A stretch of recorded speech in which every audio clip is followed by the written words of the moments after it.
Should Canadian airports be privatized? Prime Minister Mark Carney says he's open to the idea.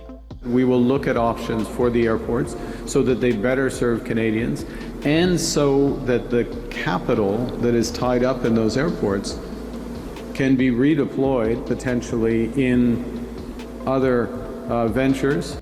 And he's also open to the idea of foreign investment. We are wide open for foreign investment. Now, the government hasn't shared a lot of details, but the idea is generating a whole lot of controversy.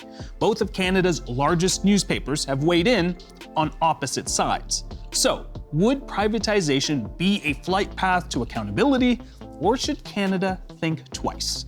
We dig into the possible risks and benefits. Then, last year, a shortage of air traffic controllers and other staff led to disruptions. Now, we're heading into a busy travel season with the FIFA World Cup and more. We look at whether Canada's airports are ready for the challenge. Welcome to The Rundown.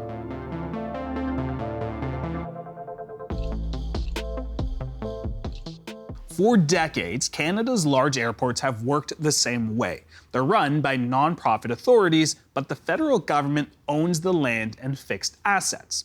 Now, the Carney government is thinking of going in a new direction.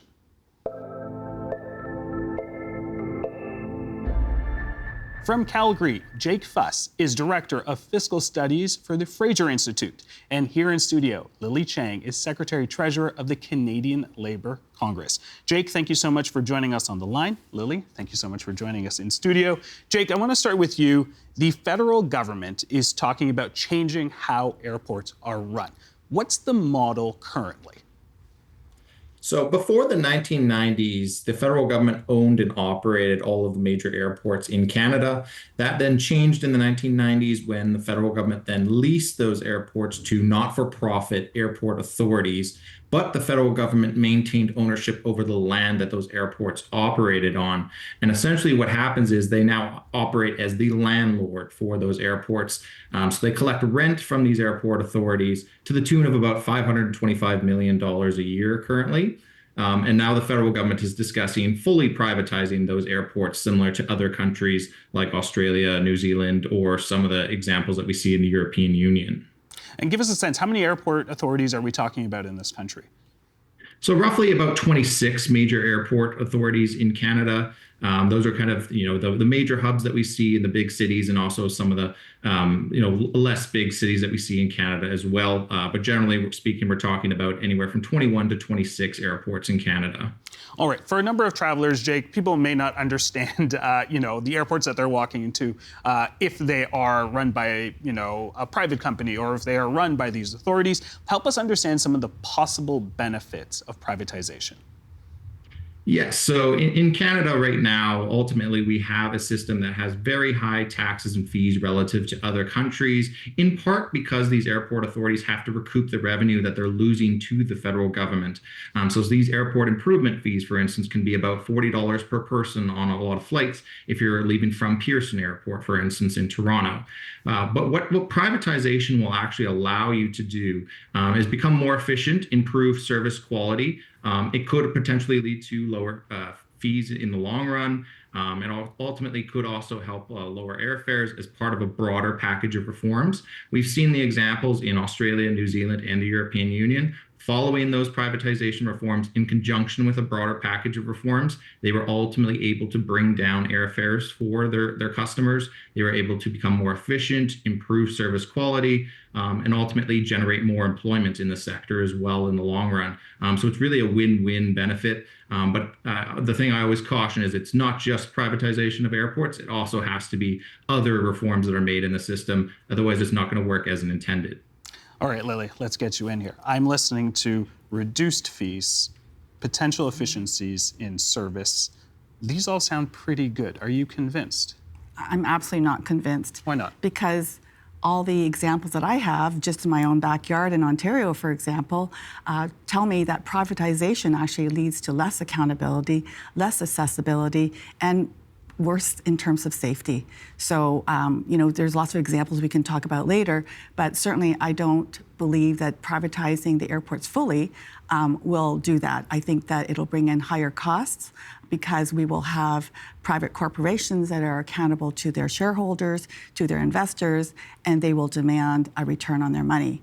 I also think that there'll be less public oversight, there'll be less accountability, it'll be decisions made behind closed doors, in a closed corporate boardroom as opposed to in a board, for example, which happens right now, and comprised of people who are in the community, who have a stake in that particular service. So I don't think that would work at all. And also in terms of the safety, if we're going to be cutting corners to make more money for the shareholders, is that going to mean translation to people who are not qualified to do the job, people who are going to be coming and going, and less stability in the workforce, in terms of supplies and equipment? Are there going to be there's ways to make money? And I'm sure a private company will think of all kinds of ways to make money, but the end result will not necessarily benefit the people who are using the services of the airport. Well, Jake, help us understand what's to stop private owners from hiking fees. As we know, at the moment, a lot of the fees go back into these airports to sort of help keep them modern. But if it goes private, the question is, are we going straight to the shareholders and making sure that they're satisfied? What is your response to that? So not necessarily. It's ultimately up to those private corporations to decide whether fees are increasing or decreasing. But what we have seen under the current model in Canada is that fees are already increasing with those airport improvement fees nearly year after year in Canada, and those costs are ultimately passed on to consumers at the end of the day in the form of higher airfares. So about 25 to 35% of your ticket cost is ultimately just being consumed by taxes and fees in Canada currently. And we have some of the most expensive taxes and fees in the world. Whereas if you look at other privatized countries like Australia, New Zealand, many of the European Union airports that are large volume, in some cases fees might have gone up, sometimes they go down. But what we're ultimately seeing is that airfares, the total price that you're paying at the end of the day, are dropping because they have more competition that they've introduced into the sector. They've allowed for that greater accountability to customers in terms of improving that service quality while also generating more employment in the sector too. So that's ultimately what we're seeing from the best practices of other international countries around the world. All right, well, let's talk about examples, Lily, as you mentioned.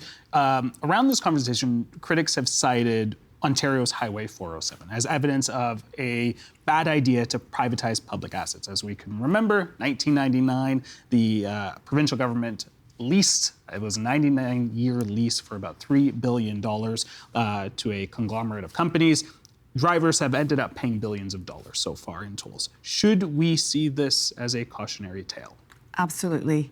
I mean, it's a real shame because it was public money that went into building that highway in the first place. It was to be able to serve a public good, which is to relieve congestion on the 401.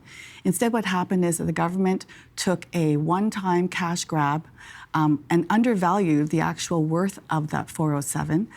Today, I think you would say that they probably undervalued by at least 10 to 12 times in terms of its current value. And so not only is it is that money not coming back into public hands in the public purse, but also the fees were hiked immediately. Like they went up, I think in the very beginning, they tripled or they doubled and tripled. And so right now we're having people who are not taking that highway because it's unaffordable to take the whole stretch. I understand it costs about $50 one way. Who can afford that on a daily basis commuting back and forth? And so right now we have a worse congestion problem than ever on the 401. We've got a private highway that people aren't using because they can't afford it. And now we're talking about building another highway tunnel underneath the 401. So with more public money, which we've already spent, and we cannot do anything about this until the rest of the 99 years is up. Jake, what do you think about when we have this conversation, the 407 seems to come up. Some may say apples to oranges, perhaps, when we're talking about airports and sort of what's involved versus a highway. But is there perhaps a lesson to be learned here with the 407? Well, I think ultimately the process that you follow in order to privatize also matters. So having a competitive bidding process, for instance, is something that the airports could do, or the government could do when selling the airports, to make sure that they're getting a good return, but they're also selling to people that are going to be good managers of those airports in the long run as well. So it ultimately matters not just in terms of privatizing the airports, but also the process that you follow to actually get to that point. And that's something that we've seen has been successful in New Zealand and Australia, which are similar to Canada, because they used to have a very similar operation of their airports to Canada back in the 90s and before that. And they've moved in a different direction with good results, ultimately dropping those airfares and ultimately generating more investment and employment in the sector in the long run. Jake, I do have to ask, you've brought up Australia and New Zealand a few times. From what I gather, there are mixed reviews in terms of how things have operated there. So yes, in Australia, there is the aspect of, in some cases, fees have gone up post-privatization. But what we see is that Australia still has significantly lower fees than Canada does under its current model. We also see that airfares have dropped in Australia post-privatization by a significant amount as well, because they also made other reforms beyond just privatizing their airports. They also signed open skies agreements with other countries. They deregulated part of their industry. And they also had the entrance of new competitors in terms of the airlines, especially low-cost carriers that were coming into the market. That ultimately drops airfares in the long run. And ultimately, what we're seeing in Canada is under the current model, fees are still going up. Customers are frustrated. We have some of the most expensive airfares in the world. And when we learn from the best practices of other countries like Australia, we can see that there is a different model that we can use to actually improve service quality and airfares in Canada. All right, I want to change gears a little bit, talk about labor. If the federal government follows through on this, Lily, what could it mean for airport jobs? Well, I certainly believe that it could mean that there would be cuts to jobs. It cuts to the quality of the workers. It cuts to, for example, wages, benefits. And I think this is in order to be able to achieve a better bottom line. Right? So oftentimes under privatization, in an effort to increase the profit share for the shareholders or the investors, the first place they look at is cutting workers' wages. And so I think I'm very concerned about that. It isn't just a shortage of staff. We see what happens when that happens. There is a safety issue that happens. But also, we believe in good quality jobs. The job you can do one job that can support you and your family to have a decent life in this country. And so we don't want to see all the money going into the pockets of shareholders. And I've heard, for example, that these companies are open to foreign investment as well. So we could be talking about foreign shareholders, and meanwhile, our local community workers are not going to be benefiting at all.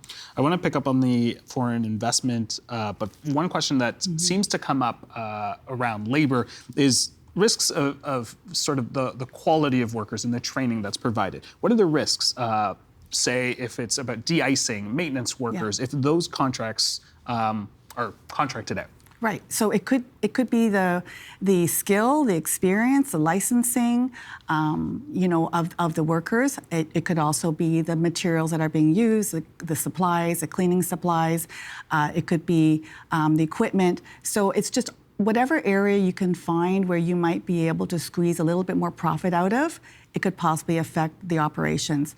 And so I think government's job is to maintain accessibility for essential services. It's also to make sure there's safety in providing those services, and there's public accountability. And I don't know how that's supposed to happen with privatization of airports. All right. Jake, I want to pick up on the foreign investment angle here. Prime Minister Mark Carney has made it clear that he wants to boost Canada's economic sovereignty. So I am curious, he is open to foreign investment in airports. Is there a contradiction here?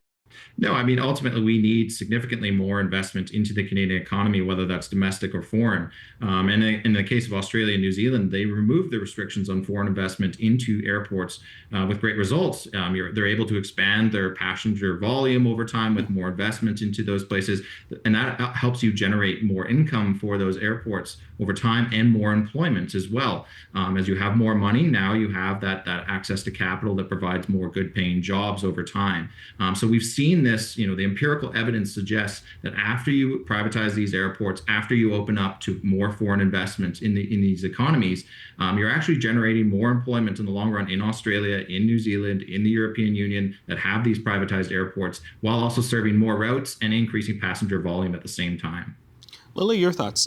Is there a contradiction here with sort of what the Prime Minister is saying in terms of economic sovereignty and private investments or in foreign investments? Yeah, absolutely. I mean, I think if we're talking about boosting up Canada, we should have more public investment. We should be making sure that we don't have foreign corporations taking over. I mean, we have other examples where we have domestic crown corporations that have been invested by international, multinational companies, and they have not done well. They've not served Canadians. So an example I'm thinking of is Carney Laboratories, which used to be a Crown-owned, public-owned vaccine laboratory. And what happened was when this was privatized, it eventually ended up being merged into a multinational pharmaceutical company, which prioritized global profits instead of domestic health and safety. And so we found that to be a problem when we had COVID-19. We couldn't manufacture our own vaccines, for example. So, there are real problems when we only think about short-term gains and we don't think about long-term benefits. And the examples that we have, and I'm not talking about, theoretical, what may or may not happen. There are examples of airport privatizations that have not gone well. So it's not a for sure thing. And I do agree that the restrictions and the way you do things is important.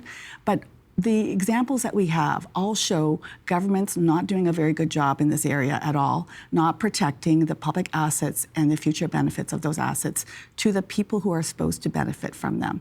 So, I'm not persuaded at all. All right. Jake, help us understand, are there wrong ways and right ways to privatize airports? Not necessarily asking you to give some advice to the Prime Minister here, but what is the right way and wrong way of going about this? Yeah, ultimately, I think, a competitive bidding process where you're opening it up to competition in terms of who you're selling to for privatization efforts is really important. If you're just picking your friends and buddies and you're just going to do a sole source, sale to somebody that you already had in mind, that's obviously not going to maximize your returns, and it could also end up in the hands of somebody who's maybe not a great manager of those airports as well in the long run. So ultimately, I think having a competitive bidding process like what we've seen in other countries is going to be really important.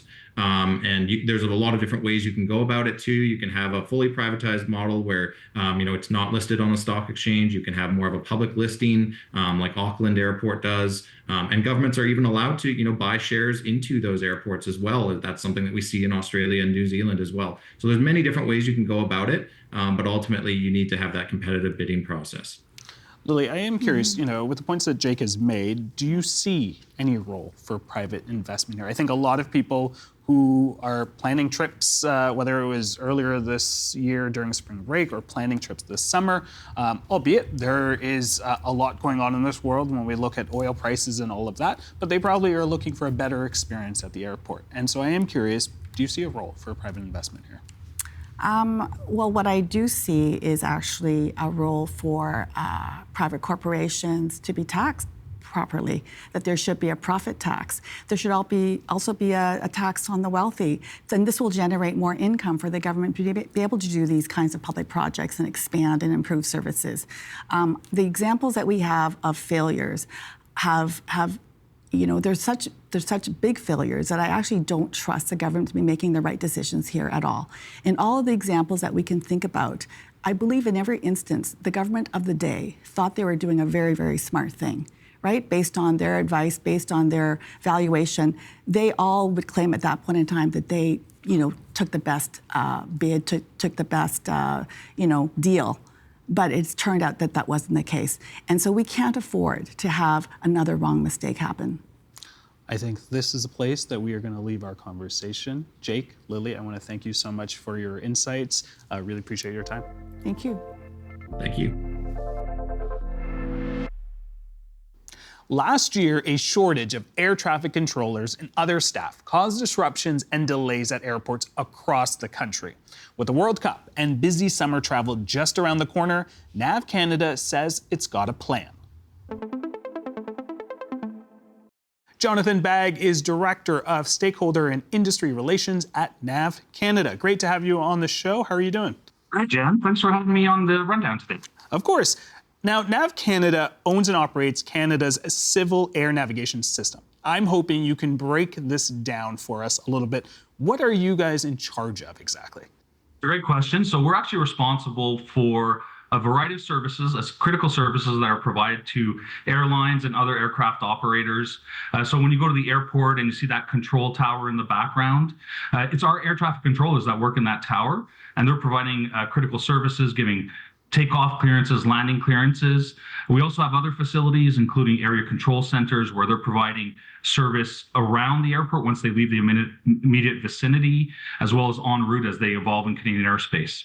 Now, last year, there was a lot of attention on some of the issues surrounding air traffic controllers and the shortage there. What are the staffing levels right now?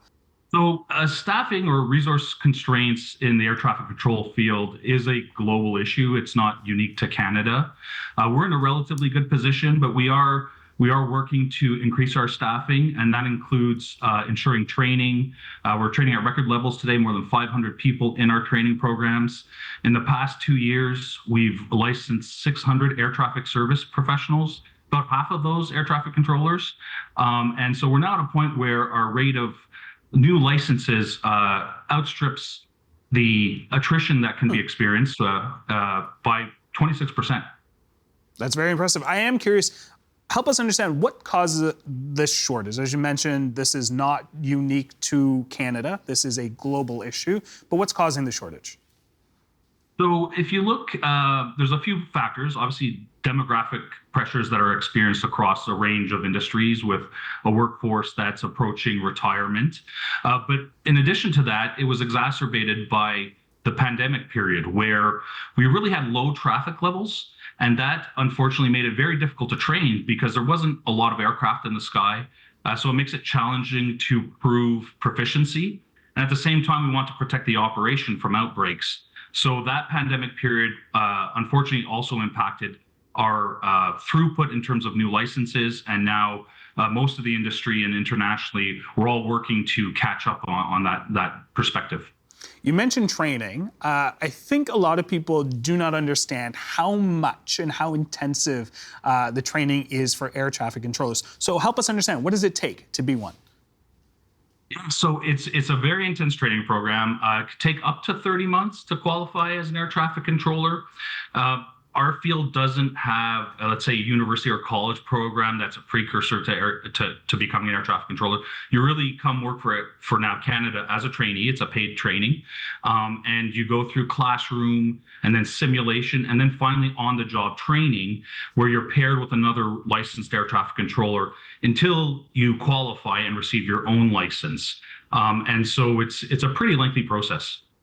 And in terms of, you talk about record numbers in the people that you're training this time around. Tell me sort of the skills and things that they're learning. As you mentioned during the pandemic, some of the challenges of not having a plane or planes to sort of practice on, but sort of what does the process look like in those months of training? Absolutely. So it's like I said, an intensive program. When we look at the types of people in terms of when they join our programs, they go through some testing, some aptitude testing. We're looking for certain skills, such as spatial reasoning, the ability to visualize airspace, looking at a two-dimensional radar image and visualizing that in multiple dimensions, including speed and time and altitude. So that's an example of the type of skill set we're looking for. And then it takes a very strong commitment to go through training. It is full-time training. And we have a very high standard. It is true that not everybody qualifies, but that is because of the stringent standards around the type of service we provide. All right, I want to change gears a little bit with you, Jonathan. Talk about what we can expect this summer. Anticipation for a rise in air traffic, not just because of the World Cup, but because it's summer and people want to get out. So tell me, what are you seeing this summer? Well, that's a great point. Summer is the busiest travel season in Canada as a whole. And then, of course, this summer we have key international events, one of the largest soccer tournaments in the world coming to Canada. So we're on the big stage. We've been preparing for well over a year. for this summer. And that includes working with our airline and airport partners to plan the operation and anticipate what the demand is going to be. But it also, from our perspective, in terms of how we resource that, we've been investing heavily in terms of course, I mentioned our training, but beyond that, we're doing some innovative things, which includes a critical shift incentive program, which helps incentivize coverage during critical high demand shifts. That's an example. We also have technology tools that have been deployed in the operation. So altogether, while no responsible organization could guarantee that there will be no delays in the air traffic system this summer, because there's all kinds of reasons for delay, including weather. We see a lot of convective weather in the summer. We are in a good position to provide the best service we can. Help me understand a little bit in terms of how you're planning for it. You mentioned the incentives there. I understand that NAV Canada is bringing back and encouraging people who may have been promoted, who are managers, to come back to the front lines, asking retirees to come back to the front lines as well. Is that correct? So we have a whole suite of initiatives that we brought to bear to provide the best service this summer, and that includes some items such as bringing back retired air traffic controllers. We have about 50 in the workforce currently that have come back on contract. Also, as you mentioned, people who recently left an operational role voluntarily and being incentivized to come back for the summer period to ensure we have the most resilient service possible.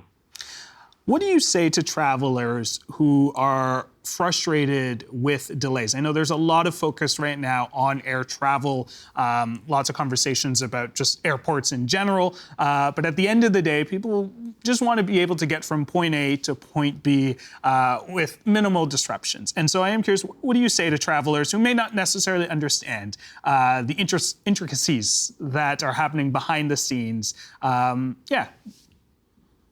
That's a great question. And, we do take any delays related to our air traffic system very seriously. What passengers should know is that every decision we make is based on safety first and foremost. So in a situation where we have to slow traffic to ensure that it's at a rate that we can effectively and safely manage, we will do so. But that's always in the interest of safety. And on that front, we have one of the best safety traffic records in the world. Lastly, Jonathan, I wanted to ask, as mentioned, NAV Canada is recalling retirees, bringing managers back into operation, limiting time off in ways that mirror sort of, you mentioned the pandemic. It kind of mirrors what nurses had to do during the pandemic. And I am curious, you talked about where we are sort of with shortages and sort of this being a global issue, but do you see where we will get back to a time where this won't be a conversation or a cause for concern? I mean, I think it's important when we talk about these things that we contextualize it in operational performance. Mm-hmm. Staffing is one key aspect of that. But for the average passenger, the key point is, what is the passenger journey I'm experiencing and how can we deliver on that? And so these measures that we put in place are to a large extent about that. When we look at our horizon, because of the rate of I mentioned demographic pressures, as people retire and we bring in new license, it will take some time to get to our target staffing levels. We're still a few years out, but in the interim, using technology, using the great skills of our professionals, our aim is to provide a smooth service for passengers. Jonathan, I really appreciate you taking the time talking with us. Thank you so much. Thank you so much, Jan. I'm Jan. Thanks for watching The Rundown. We're proud to say this was our 100th show, and we hope you like what you've seen so far, and we want to keep telling the stories that matter to you. So send us an email at rundown@tvo.org, or as always, leave us a comment on our YouTube page and let us know how we're doing. Until then, I will see you tomorrow.